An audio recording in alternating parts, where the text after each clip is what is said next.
Well, just before we get into today's podcast, I wanted to tell you that we are proud to announce that we have a sponsor for the podcast, Ole Smokes Coffee. And Ole Smokes Coffee is known for a couple of really cool things. One, they do regular beans, which means that you can have them air roasted to whatever darkness you like, anywhere from a light roast to a very, very dark roast. This maple stout's my favorite. They also do it not only with traditional hot air, but they also do it smoked. They do it over a fire. So in the case of this maple stout, it's got a maple flavor to it. We've got some blazing apple done with apple wood, blazing cherry that's done with cherry wood. They have everything from light to medium light to dark to extra dark, and smoked and non-smoked. How they're sponsoring us is through a promo code. So you go to olesmokes.com, so that's O-L-E, smokescoffee.com. That's www.olesmokescoffee.com. And you enter the promo code Trapping Inc. That should be pretty easy. All one word, Trapping Inc. Promo code will get you 10% off at their online store. Now let's get on over to the podcast and get some laughs in. All righty. Well, cold night. We've got hot coffee. And I've got hot chocolate. We're here in the coffee house. Welcome to Scuttlebutt Podcast. I'm Rich Mellon. And I'm Sandi. And this is a really frigid Saturday evening in Grand Prairie, Alberta. And we're lucky enough to be in the Ole Smokes Coffee House with Tim and his dad, Jim. And so thank you for welcoming us. Thank you for the amaretto hot chocolate. Oh, you're welcome. I think I've found a new favorite. Awesome.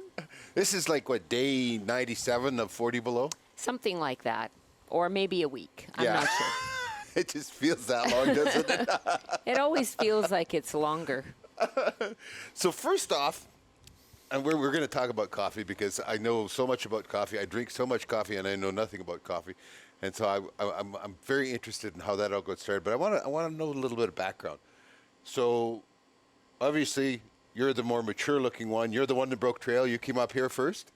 Oh, I come up here first. But it was well, the roads were still gravel and mud, and we could get stuck in the middle of the highway. Yeah. When did you come to Grand Prairie? Oh, Grand Prairie, I've only been here 3 years, but we went to Peace River originally in 1947. 1947. Oh, for our listeners, Peace River is about 3 hours north of here. Something like that, yeah. 2.5, 3 hours. 3 hours north. So in 47, she was tough man land then. Well, I was 10 years old, and I got my first moose when I was about 12. Yeah. Feed the family kind of stuff. Well, it's interesting because when I got my first moose, we went back to California in the winter. I went to high school, and they had never seen one. No kidding. Yeah. Not, So I yeah, had a not good, too surprising. So the newspaper took pictures of the moose and everything. The So it was great. newspaper. Pardon? The newspaper. The newspaper. Oh, that is so cool. That's So awesome. that's where you're from, California? Yes. How in God's green earth did you end up here from California? We came with a truck. They had asked wheels for that. on. I Yeah. asked for that one. They had wheels and everything back then. Yeah. My family was beekeepers. Oh. How So interesting. we ran bees in Peace River from Valley View to Peace River. And of That course, is, this is the center of honey production in the world. Well, at that time it was. Okay. At that time, this country had all clover because we rotated crops. Right. We didn't have all the fertilizers and all this other stuff. And the farms were small, so we'd grow wheat, and then we'd plant alfalfa. It'd be the nurse crop for alfalfa. Right. And so alfalfa and clover was the main crops. Right. Right. And that was until the canola or rape came in, and at that time it started changing very fast. I was amazed when I learned that the reason why, like, little town of Flair has the big bee sculpture and all that, and they claim to be the honey capital of the world. I think it is, or maybe Or at least of Canada, maybe. or maybe they're the biggest bee statue in the world. I forget what it is. But anyway, when I get talking to people who do honey, the fact that bees only work during the daylight, and that is as far north as they have agricultural blooming crops, and we have the most daylight in the summertime, and so those bees work more hours. That's right. So, that sounds like one of your work programs or something for one of your employees. It's a shorter season, but with the sunshine, the hours, and the temperatures and the moisture in the air, at that time we got huge crops. And Flair was basically right in the center of all of us. Yeah. Yeah. I found it fascinating. So what, were you beekeepers then in California as well? We were or- beekeepers in California. Okay. And so when we were beekeepers in California, we sold package bees to the Canadians and people up here. Uh-huh. And a friend of ours, Raymond Woods from Lakeview, Oregon, was in Peace River. And we hauled bees up to him in 47 and seen all the clover. And when we saw that, my brother was a junior in high school, Right. and he stayed. And we started out with 150 hives and grew to 3,000. Wow. Holy. Yeah. So what is the production of 3,000? Like just average. I mean, how many pounds of honey do you get off 3,000 hives? A lot. Has it No, changed? So has technology changed now where you would get more or less I per don't know hive? if technology's changed so much, but what it was at that time, because there was so much clover, and it was a virgin area as far as clearing land and everything. Right. We had years that we had 300 pounds per hive. Per hive. Per hive. Wow. That's incredible. And Tell those weren't millennial bees. yeah. but Now. now I don't know. I don't have the slightest idea what they would compare. But the honey now is basically rape mixed with clover and other things. So Right. it's a different crop. Yeah. I wonder if it tastes better or worse. Now Different. Yeah. it's worse. Yeah? Okay. I know. You could run 3,000 hives at that time Yes. because there was clover everywhere. So when Now- we were talking clover, you're talking alsike? We're alsike, red clover, sweet clover even. Oh, okay. Yeah, yeah. But because it was clover, everybody had clover. right. And it was plowed under, and then summer followed for the nitrogen and putting fertilizer back in the soil. Yeah. Right. And the crops were just so much better, and soil has a lot to do with it. And this is my personal belief, I could be wrong. Today we're using fertilizers and everything in our soil. Then it was natural. There was still the minerals and everything in the soil, which is a lot depleted now because of constant crops. Right. So I think our honey is different. So, okay. Just because this is the way my mind works. Which is Be careful which now. is a scary rabbit hole. I know. That many pounds, 300 pounds of honey from a hive. How many pounds of beeswax? Pardon? How many pounds of beeswax would that amount to? Oh, heck, we didn't. You just threw it away, right? It had no value? No, we didn't throw it away. The cappings we melted, but you don't melt the beeswax. We had extractors that were about 8 to 10 foot around. We put the whole supers in, and we had 3 of them in a row in our warehouse in Nampa, really. And so wax, we probably sold a couple thousand pounds, 2,000 or 3,000 pounds a year. Wow. But that was all. I mean, very little, because the cappings they're just slight amounts of cappings per Right. Right. frame. Okay. So you came up here and you said 10, right? Yeah. When you first came up, and then you would go back down to We California in the wintered winter. in California and Right. summered in Canada. Not a bad life. It was a good life. Especially after you've been enduring this cold now, all these years later. I didn't know what this was like at that time. Oh, well, lucky for you. It's a good thing you got to check this off your bucket list before before you were done. He's not sure. No, I know. There's lots of people who could pass on that. Yeah. So did you eventually live up here full time, or? Oh, yeah. Yeah.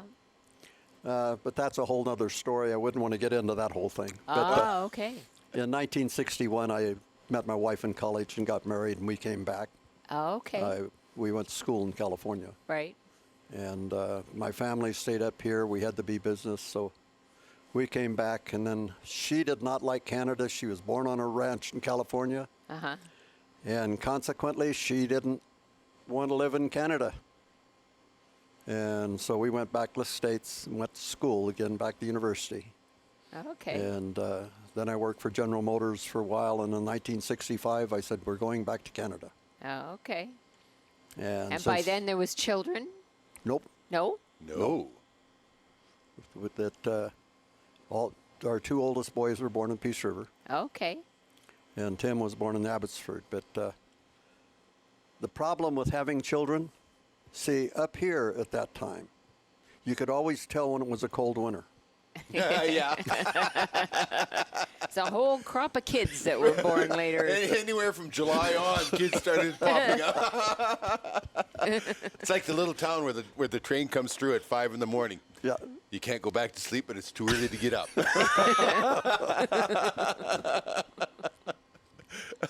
So, you were a hunter at 10. Pardon? You were a hunter at 10? At 10 12. years old? 12. Yes, I 12? was actually hunting at 10. We hunted in California, too, because I was raised in the country. Right. Every kid had a 22 when you were old enough to handle one. Oh, yeah. I was raised that way. Yeah, Yeah. exactly. And we hunted and fished. We had a stream about the size of this shop running right beside our house. From the time I was 8 years old, I was fishing all day long when I wasn't in school or something else. Right. And sometimes when you were supposed to be in school, you were fishing. Before school, I was fishing. After school, I was fishing. There was a surprising thing when you think of that time. Because that stream had salmon. There were springs or Chinook. You could almost walk across the stream on their back. There were so many of them. Wow. Wow, yeah. And so, because they were so thick, we put a big hook on and a weight below it, and we started snagging salmon. And that was good. We could catch a lot of salmon that way. And kids are sportsmen at that point. Yeah, I mean, we weren't too much of environmentalists. No. That came later. Yeah, exactly. That's the best part about growing up is learning along the way, right? I thought maybe that you took up hunting later in life when you had to feed Tim and his brothers, you know, it's like self-defense, right? No, we used to hunt. We lived where we lived is in the Sacramento Valley in the foothills. And all of us, all the boys, because we were all farmers, you didn't go to town. I mean, town was quite a ways away. And it wasn't like here where you go to town every day. I mean, if you went to town, that was a It was a big deal. a major trip. Yeah. Yeah. So we lived in the foothills and hunted all the time. I mean, it was just What a beautiful the thing life. to do. It was. Yeah. I'm sorry for the kids today that they don't have that type of opportunity. Yeah. I don't, you know, and I don't know. All I know anything about California is what you read on the internet, right? I was going to say newspapers, but that would have dated me, right? So it's what I read on the internet, and it seems like a foreign world, man. It is. But it is now. It wasn't then. No, Yeah. that. You see, we live in generational compartments. Ooh, I like this term. But in my generation, I'm 82 years old. In my generation down there, it was different because we all worked. Every kid worked. I got paid when I was 14 years old, the same amount of money as you would get as an adult working in the orchards, irrigating, knocking almonds, picking fruit, all these. All of us worked, every kid. Yeah. And when we weren't working, we were playing. We had no TV. Yeah. Right. Matter of fact, we didn't even have a telephone. And in California, we still had an outdoor toilet when I was 10. Yeah. So today, young people don't understand what we lived at that time, and it was the greatest life. It was. It was. I look at things today, and you know, some of the stuff that they want to teach kids in elementary school and that kind of stuff, and I think that's horrific. Those children don't need to learn that at this point. When I was that age, we there was nothing more important than whether or not the back tire on your bike was flat, and you know, or where you were going fishing, or you know, you're just busy.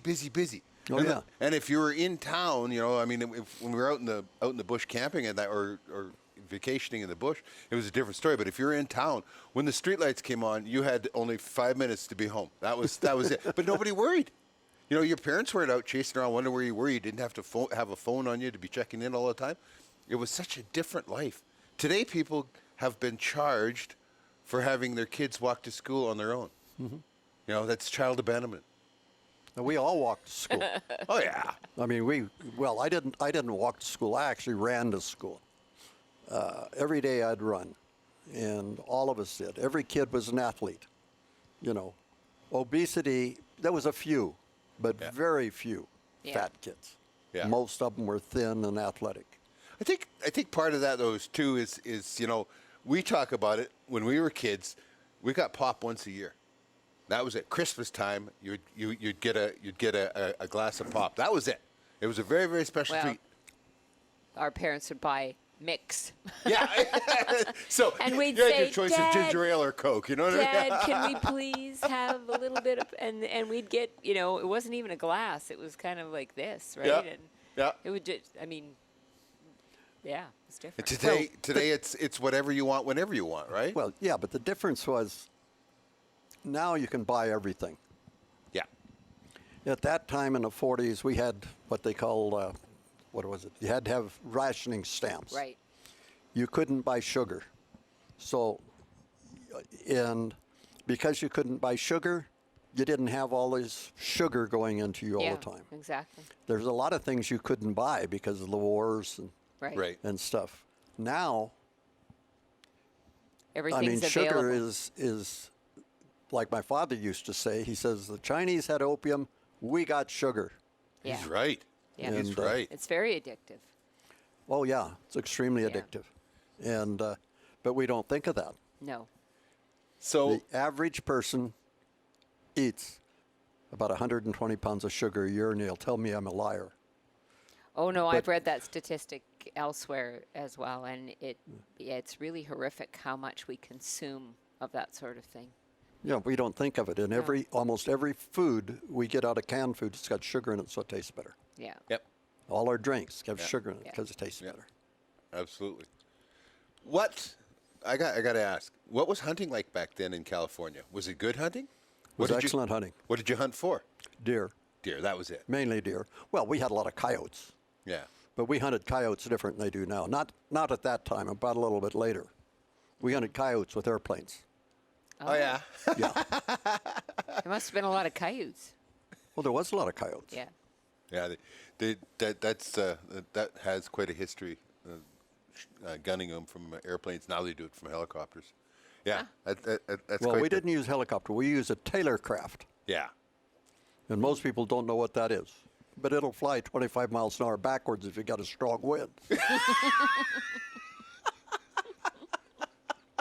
okay. Did you feel your leg get pulled on that one? I felt it getting pulled. Yeah. So you got up here in 1965. That you came back came back. You moved here for good. Yep. Okay, and you were still doing bees then? We still had the bee business in Peace River in Nampa.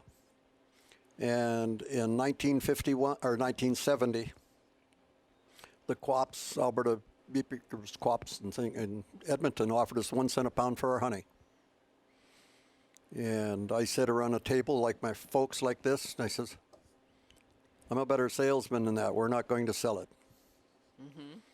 I went to Langley, BC, started packing honey in the basement with my mother, peddled it during the daytime, packed it at night, went back and peddled it in the daytime. Wow. And I built Northern Gold Foods, Northern Gold Crunchy Granola, Back to Nature, Eat Right Natural Foods, all at that time. Oh wow, wow. And we went from $250 basically the first month to 19 million a year. Sold to Kellogg's in '78. Wow. Holy, That is a story I did not know. Wow. That's awesome. that the banker side of you that Yeah. appeals to you. Yeah, of course it does. I think it's fascinating how people build businesses and, you know, where the ideas come from and how you execute on it and, you know, what the business plan look like in your head. And yeah, I love that stuff. Well, most businesses are timing more than anything. Yeah. Like us. Yeah. I could never do what I did then today. It's a different world. Yeah. That was like the one newspaper magnate was talking about, Thompson, I believe it was was talking about people had no work ethic and all that, and he'd bought his first newspaper, Right Time, Right Place, for $19 or $35. I forget, $19. I think it was. Anyway, so a guy challenged him to it, and went off with his $19 to try and do something. Well, not the right time or place, right? It's that situation. Sometimes you're truly blessed, and you just got to accept it. Other times, hard work pays dividends. Well, I think it takes hard work. I think it takes a lot of luck. It takes experience. It takes everything. Yep. It doesn't all come at once for different people, because you can give certain people the opportunity, and they're just not cut that way. Yeah. You know what I think is fascinating is people looking from the outside, and they look at you and they see this 250 and they say 19 million, and it's just like that. Yeah. But you on the inside looking there, it's like this. I believe you or me, you're right. Right? There is so much up and down, up and down. There's so much jitter in the graph, right? I can tell you something about the honey business at that time, because we were producing our own honey. And what happened in 1971 when the co-ops offered us 1 cent a pound, and I went down there. I was selling honey, and I went with Mitsui and Mitsubishi and Mitsutomo, and I tried to sell them honey. Now, these were all Japanese trading companies that were buying Canadian honey. And in the spring, I called my brother in 72, when the honey should have been coming off, and Mitsui wanted 40,000 pounds. I sold them 40,000 pounds. And I called my brother and said, Bob, have we got some honey? He says, no, we don't have honey. We're not extracting yet. I says, can you get me 40,000 pounds? They called Dave Taggart here in, I don't know exactly where Dave, but he's right here around Grand Prairie. Yeah. I know the name. And Dave had 40,000 pounds. He had started extracting earlier than we did. You offered him 2 cents? No. Bob tried to buy it from him, and even though the co-ops was offering 1 cent initial, he wanted 10 cents. And so Bob called me, and I says, well, Dave's got it for 10 cents. I says, okay, we'll take it. So I sold it to Mitsui for 13 cents. And so they took the 40,000 pounds, and it had to be inspected. It had to be Canada #1 white and everything. So any honey that was dark, I had to keep on the side myself. But we kept selling to them, and so the next thing, probably 2 weeks, they wanted 80,000 pounds. In 2 weeks. Yeah, 2 weeks later, Wow. they wanted 80,000 pounds. So now I called my brother again, and he didn't have it. And I don't remember who gave it to us that time. I think Dave may have gave us some and somebody else, but I got the 80,000 pounds, and I sold it to him at 15 cents. Paid 10 cents for it. So then I started dealing with the other ones, and pretty soon I was selling 140,000 pounds a month. They were all 40,000 pound containers. Right. And I was selling honey like crazy. Wow. And, Wow. But there's a problem when you talk about up and down. Because what happened, because I was selling honey so fast, I was buying honey and putting it in. My warehouse, or my parking lot in Langley, was loaded with 45-gallon drums of honey all the way back. I was loaded. All my money's sitting in a parking lot. Yeah. I got no money. Right. So I had hired Dean Ballum, who used to be with, I forget which company. It was a chocolate candy company. And as a sales manager then. And so I looked at him and I said, Dean, we're going to sell this honey.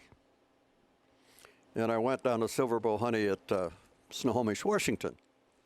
And I walked in, and I did know Howard Graff. I'd become the president of the Alberta Beekeepers Association in between.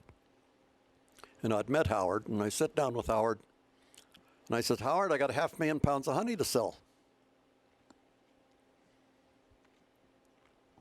He said, barrels included? And I said, yeah. He says, how much you want for it? I said, 25 cents. Now, I knew I'd overprice this stuff. Yeah. I was waiting for him to come back. He got out his calculator, and he sits there and starts doing some calculations. So I give it 23 and a half. Sold. Wow. And so that's really how we got started in the honey business, or the packing business, and granola business too. Wow.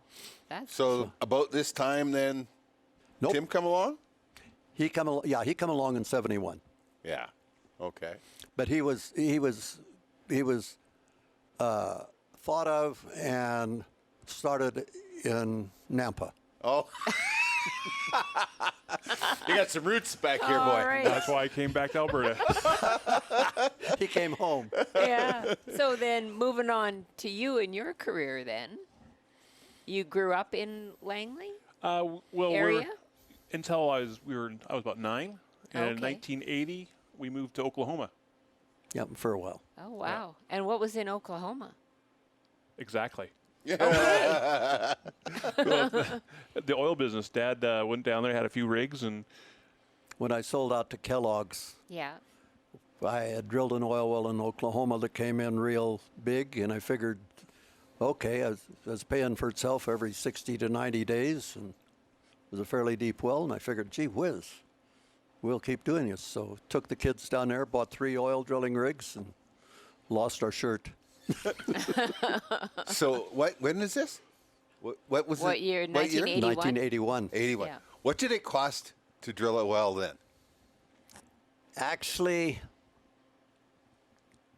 a Wilcox well in Potawatomi County of Oklahoma, that well cost me, I think it was $210,000. You want to take a guess at what a well costs today? I'm not about to guess. You know? No. $21 million. My wife told me if I ever drilled another oil well, she'd leave me. No, we have of course this is Grand Prairie in the middle of oil country in the world, and we have a lot of friends in it. And I says just average, you know. We were flying in somebody's private plane. And I says, you know, what would that well down there cost? He says by the time they connect it to a pipeline, $21 million. Crazy. It's a lot of money. A lot of risk out there, hey? Yep. Well, our dry hole costs on a 3,000, 4,000 foot well run between 90 and 110,000. Yeah. And that was back in 1981? 81 to 84. Yeah, 81 to 84. So then you lived in Oklahoma from 81 to 84? yep. Okay. So then you were 9 when you left? Or Correct. 9 when you went there? 9 when we went there, 1980, Yeah. About 9. Okay. after Mount St. Helens blew up. Oh, yeah. Oh. I forgot about that. Yep. Was it traumatic or? Well, actually, when it blew up, my mom thought the water furnace was going off in the house and chases all the house in her underwear. We could actually hear the explosion in Langley, BC from Mount St. Helens. I can imagine. It's not that far, really, as the crow flies, right? No. So, No. yeah. But There was and a- something that enormous. Well, like half a mountain disappeared. Yeah, Was exactly. ejected out across the planet. Exactly. Amazing. So then from Oklahoma, then where? Blaine, Washington. And what was in Blaine, Washington? The closest you get back to the Canadian border without having to cross the border and learn metrics all over again. Oh, see, yeah. And French. None of the kids had French. That's okay. I don't either. So eventually, then you rubbed up against coffee somewhere. Like, where did this coffee thing start? Where did coffee start? Well, you're drinking it. That's how it started originally. Drinking it. Actually, it just started in the garage of my house. Really? And just Yep. because you wanted to dabble, or you were interested in it, or what was the? I've been interested in coffee for a lot of years. Lived in Seattle for a number of years as Yeah. well. And The birthplace of Starbucks. We don't speak that Right. word. I'm sorry. I'm sorry, we're the anti-yuppie coffee. Oh, I'm sorry. Well, you are. But just interesting that it was. Did in you notice the Seattle. guy on the logo's having a smoke? Yeah. I did. Yeah. That's frowned upon. Betting it's not players either. No, I was actually out at some trade shows repping a competitor's brand. Okay. And somebody one day walked up to me and I was at a hemp show. They says, "Is this hemp infused?" And I went, "No, but it could be." You've planted a seed. Yep. So then Yeah. we were trying to figure out how to infuse hemp with our coffee, Yeah. and we came up with a smoke roasting process. So explain this to me, so just so I got this straight. What's infusing?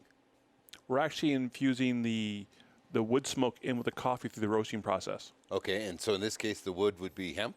Yep. Okay, and that adds a flavor. Yep. Just like you're sipping whiskey, your maple stout, each wood, like you're almost like you're smoking meat. You know, you get that smoke absorbed into the bean. You can tell the difference of whether it's mesquite or hickory or whatever. Yes. Yep. Okay. So we figured out we worked on it. We finally came up with a way where we can actually smoke roast. Because you think about before we had electricity and gas, how would you roast your coffee? Over a fire, yeah. With wood, right? Exactly, yeah. Well, we're just bringing what was old and making it new again. Exactly. Okay. Innovative. Very. I know that there is basically one. I think you explained this to me, that there are two kinds of coffee that are popular in the world, and Arabica is one of them. And what is the other bean? Oh, there's the Arabica bean and the why am I having a brain fart? Arabica and I can't even think of the other one. But the most popular is Arabica. Is the Arabica, and it's grown all over the world. Yep. So whether it's Kenya or Papua New Guinea or Colombia or whatever, it's still the Arabica bean, right? Yep. Okay. And of course, whatever it grows in makes a big difference in the flavor. And the elevation, the humidity, the soil, everything around that bean. Because as a cherry, it's almost like a cherry is rotting around the seed, which is your coffee bean. Yeah. It absolutely absorbs those odors and flavors and stuff into the bean. We were Guatemala. in Guatemala, and where we were, the actual resort that we were fishing out of, you could look up and there was mountains all around us. We didn't know it at the time until we started asking questions, but there were 26 active volcanoes that we could see. And during the day, all you'd see was this mountain, and it looked like this little cloud that hung on the top of it. Well, that was actually smoke. We didn't know it, right? But at night, then all of a sudden, it's like, I said, that mountain's on fire. Look at that. You know, it's glowing up there. And then every now and then, some of the a fissure would open. And you'd see a trickle come down the mountain. They would take you up on donkeys. You know, I mean, it's Guatemala, right? So if you want to go see the hot rock scene, they take us up on a donkey to go look at this volcano that's constantly going on. But once you got, what was it, 4,000 feet? I don't remember. Why doesn't that stick? I think it was at 4,000 feet and above was where was coffee growing. You know, that was the altitude. I didn't understand what the altitude had to do with it. It gives you a different consistency of your coffee. I mean, I'm not an expert on it. I just know that I get beans or our in-house beans all come from Colombia, and they're all grown about 1,200 feet. Okay. And your elevation, your climate, everything in that whole area, it makes a difference in your coffee beans. Because the same coffee you're going to get from let's say from Kenya is totally different than the coffee you get from Colombia or Peru or Costa Rica or Cuba. As far as the flavor in it. Yeah. And that's because of the soil and nutrients and all that kind of stuff. Whatever's around. It could even change flavor on a ship on the way over. Oh. Well, it's amazing. Like we spent some time with some friends in Penticton during the summer, and the Okanagan Valley now has like 9,000 wineries. Vineyards. Well, it's 125 or something, but it seems like you can't turn around without stumbling over another vineyard. But they were complaining because there was so much smoke there this year that it was going to affect the taste of the wine. And I was like, really? I mean, I'm not a big wine drinker now, but I guess a couple of years ago when it was bad, it really affected the taste of the wine as well because of all that smoke. So it's amazing how little of influence it takes to change something like that.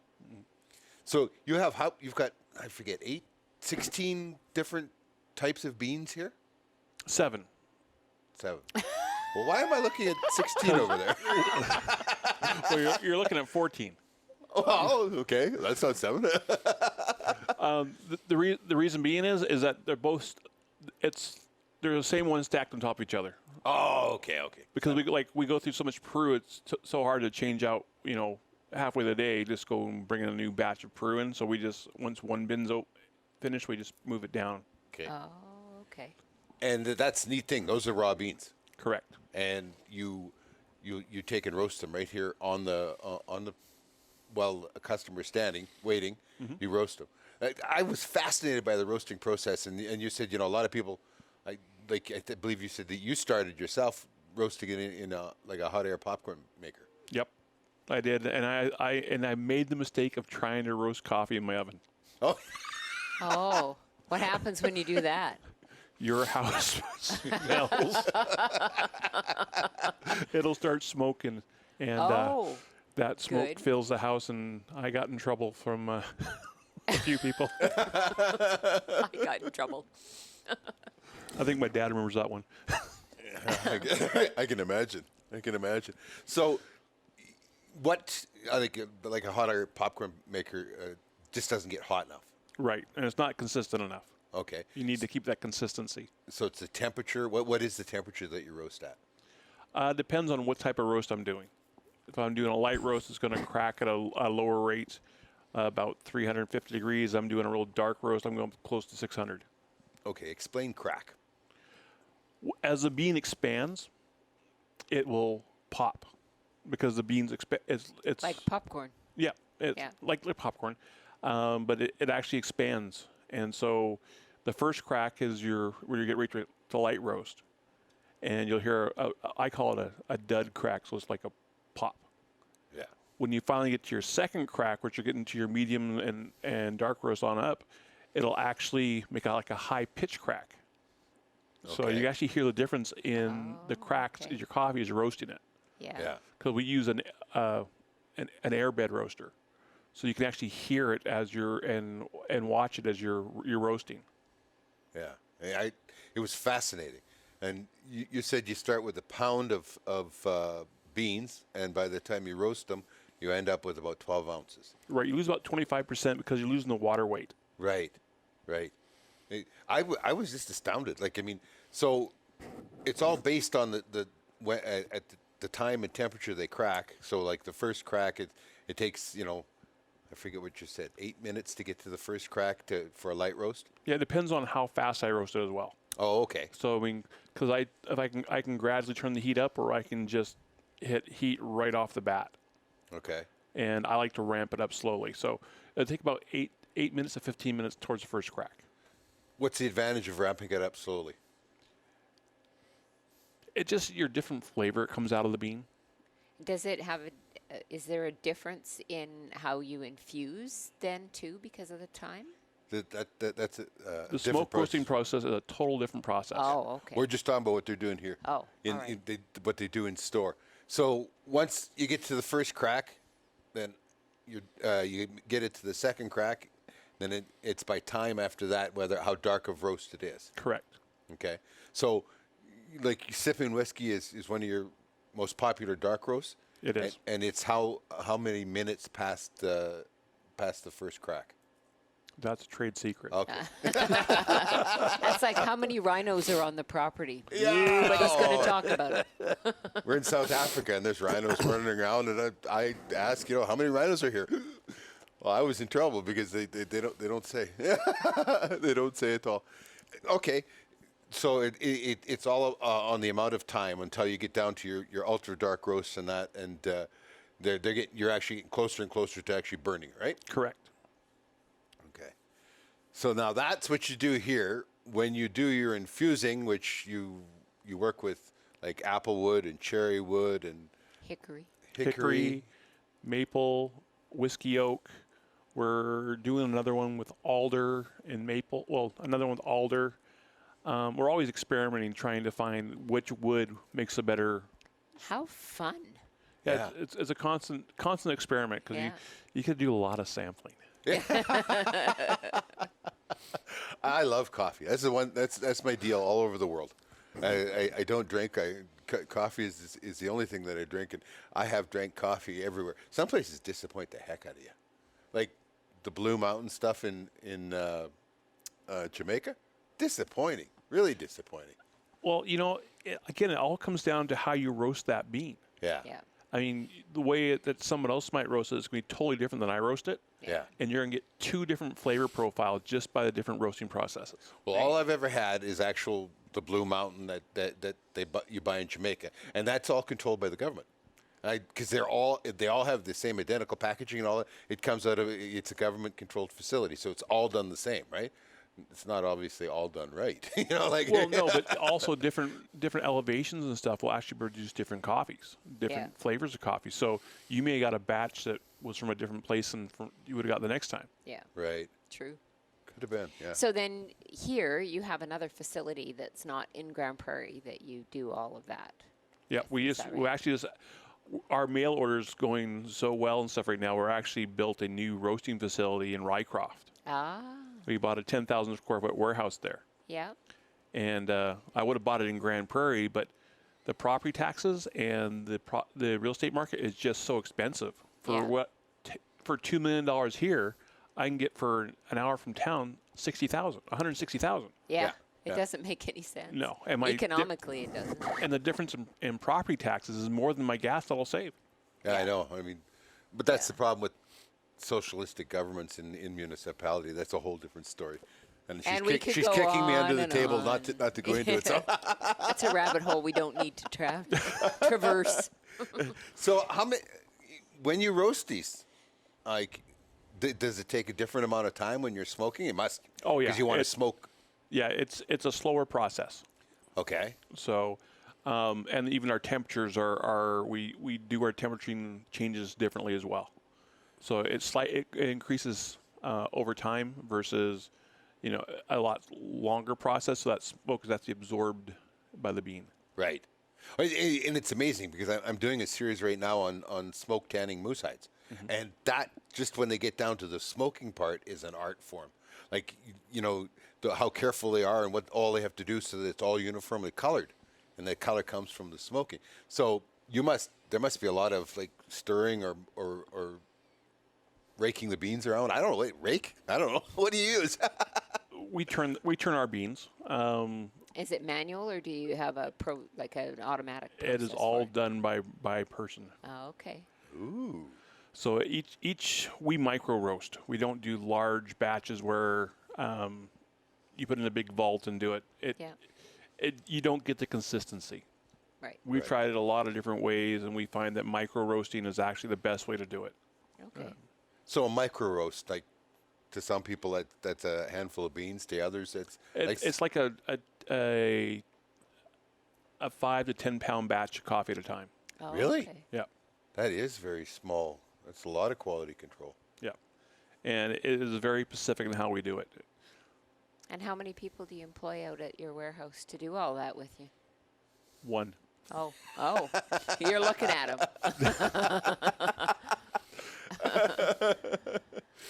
Well, that's very interesting. So there is a lot of quality control on that. And you're growing your business, which is really fascinating. Oh, so yeah. With the very mailer good news. going on, and we're looking to open a few more cafes. Mm-hmm. And we actually have about 30 people who want franchises. Really? Yeah. That's exciting. So That is exciting. So all in Canada, or all some? in Canada. I have another brother who was talking to a gentleman down in the States who has 250 coffee shops, Yeah. and he wants to turn them all into Old Smokes. Wow. Wow. So then what do you do? Because then you're going to have facilities in I different incorporated places. it in the U.S. already. I had no doubt that you had the business sense about how you were going to accomplish or organize. But so then, how if there's 250 coffee shops, how many facilities like what you've got at Rycroft do you need to supply beans and do that? Just one real big one. One real big one in Oklahoma. No, Wyoming. Oh, okay. Wyoming actually has the best corporate structure. Yes, they do. God, we used God to be bless Wyoming. incorporated. I love Wyoming. And they didn't used to be any income tax in Wyoming. I don't. There know if is no state tax. Yeah. No, there is no state tax. They're extremely wealthy based on coal. Yeah. Yeah. For now, Yeah. God bless Wyoming. Yeah, I love Wyoming. it's a beautiful. That's state. where I went to school at, University of Wyoming. Oh, did you? Yep. That's We awesome. like it there. It's very Yeah. nice. Yeah, we've went there and we've hunted turkey there. We've hunted antelope Antelope. there. Yeah. Yeah, it's a nice place. You must have been then to Devil's Tower. Nope. What? You've been in Wyoming and you've never been to the Devil's Tower? No, I went to. Damn, you can see it off the interstate even. Well, no, I went to Vitavue to do a lot of rock climbing. It was between Laramie and Cheyenne, and I would drive from Blaine, Washington to Laramie and all in 21 hours straight. Wow. We actually hunted turkeys in the shadow of Yeah. The Devil's Tower. Fascinating. It's like 330 feet tall, and like in 1880 they built ladders to climb to the top of it. 1880, and how they did it was they pounded these wood, like pine logs into the fissures, into the cracks of it, and then built up on the outside, and they climbed that. Can you imagine? WCB now would have a heart attack. There's still some of it there. Some of those ladders are still there, and I look at it, I go, it's just amazing. Yeah, it's fascinating We how were it was there formed. Yeah, quite a few years ago now. we enjoyed the heck out of it. So, coffee is a major commodity in the world. It's the world's second largest commodity, Second largest. Second to oil and gas. Yeah. Look at that. Alberta's got it all now. They hate us even more. Well, we don't grow coffee here. But we got Old Smokes here. We got Old Smokes here. Yeah.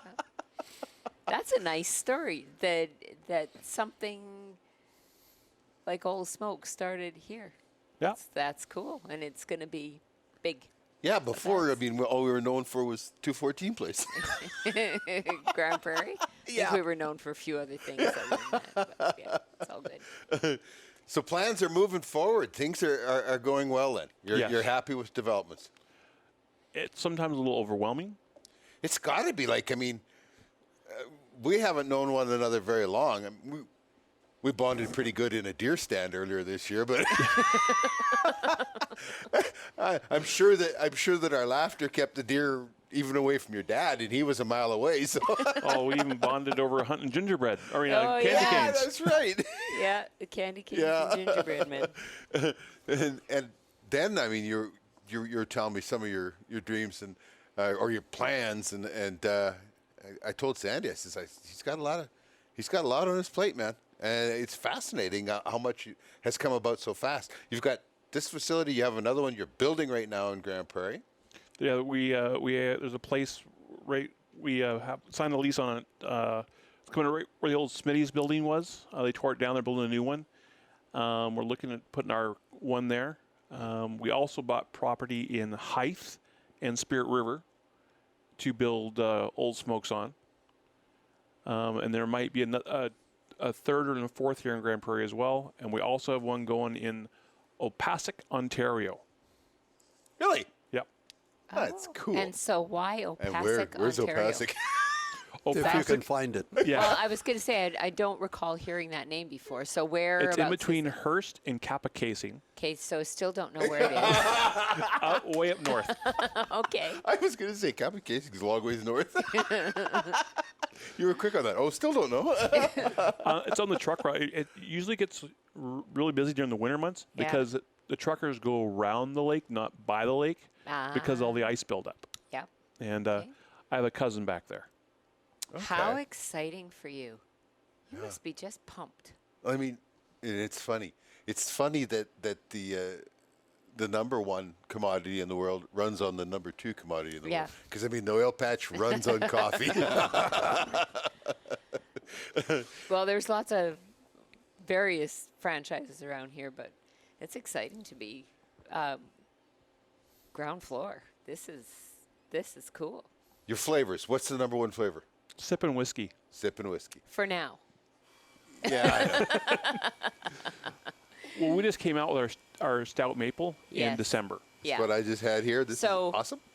Richard is a big connoisseur of dark roasted coffees, and so Tim blended up stout maple or maple stout? Stout Maple. Stout maple. It's- And it is it's an exceptional coffee. We really enjoy it. Yeah. Yeah, it's actually the reason I was going to call it Maple Stout, Uh-huh. but our packaging goes was spelled wrong, so I had to stick with Stout maple. Okay. So trade secrets. There you go. And it's actually part of the reason I named it that way, because it is such a dark coffee, because with the smoke process, it made it Yes. even darker. It looks like a really stout, a really dark coffee, kind of like a really stout beer. Yeah. So we just Stout maple. Stout maple. Yeah. Well, it makes a lot of sense, and it's a very we savor it. Yeah. Yeah. So We don't drink it every day. It's just like, ooh, it's that kind of a day. Do you want a stout maple? Oh yeah. Well, what I found, most people don't. I have one of my other business partners, another business I'm in. We were down in Seattle. We were buying cameras for the company, and we went around asking these different coffee shops. So, do you got any smoked coffee? And they're going, what? Why would what you is do that? What is that? Why did you do that? Yeah. Why? Yeah. No. Why? They're probably Oh, yeah. asking, like, why would you ask that? Well, yeah, because we were trying to find, Of course. smoked coffee, and nobody had it. Yeah. And we'd actually walk into a restaurant saying, do you guys have smoked coffee? What's that? Oh, I heard of this great place called Ole Smokes Coffee. You got to try it sometime. So Marketing. Yeah. Yeah. That's called shoe leather marketing. Yeah. sipping whiskey is made, then it's smoke infused, and that's with the Whiskey oak. whiskey oak. Now, why is it called whiskey oak? Because that type of oak it is. It's a whiskey. It's called whiskey oak. Okay. So I They that's make not whiskey whiskey. barrels out of it. Yeah. Okay. Oh, Oh, okay. okay. Yeah. Oh, all right. That makes sense. Yeah. Okay, so yeah. Boy, I'm learning a lot about coffee tonight. Stuff I didn't know. Oh, it's very interesting. And your second most popular flavor? Smoking cherry. Smoking cherry. It's a medium roast. And it's smoked with cherry, Cherry wood. wood. Yeah. Yeah. I know we get a lot of requests, like what What do you what's a good recommend? what do Yeah. you recommend? And I ask if they're a light or medium or dark roast. I don't ask light, because I mean, if they want to drink hot water, that's up to them. But but I ask if they're a medium or dark roast, and I tell them the number one medium is the smoking cherry, and the dark roast Well, your light roasts have more caffeine than your dark roasts. Yes. yeah. So the reason we call blazing apple our light roast blazing apple is because you get blazing from the caffeine. Ah, okay. I think if you need a light roast to get enough caffeine, you ain't doing it right. You just need to drink more. More stout maple. Exactly. Well, tell us then, if folks are interested, where can they find you? Where you have a website on? We do. It's olesmokescoffee.com, O-L-E, not O-L-D. Okay. So Ole Smokes and Coffee. So olesmokescoffee.com, and you can actually go in there and you can watch our commercials. Which and are we do very have a pile entertaining. of fun with Yeah, commercials. they're very We do entertaining. have a pile. Yeah. In fact, I'm getting ready to do my spring one. Oh, good. Good. I think we were doing one with Sandi too, aren't we? We were talking about it. More to come on that. Yeah.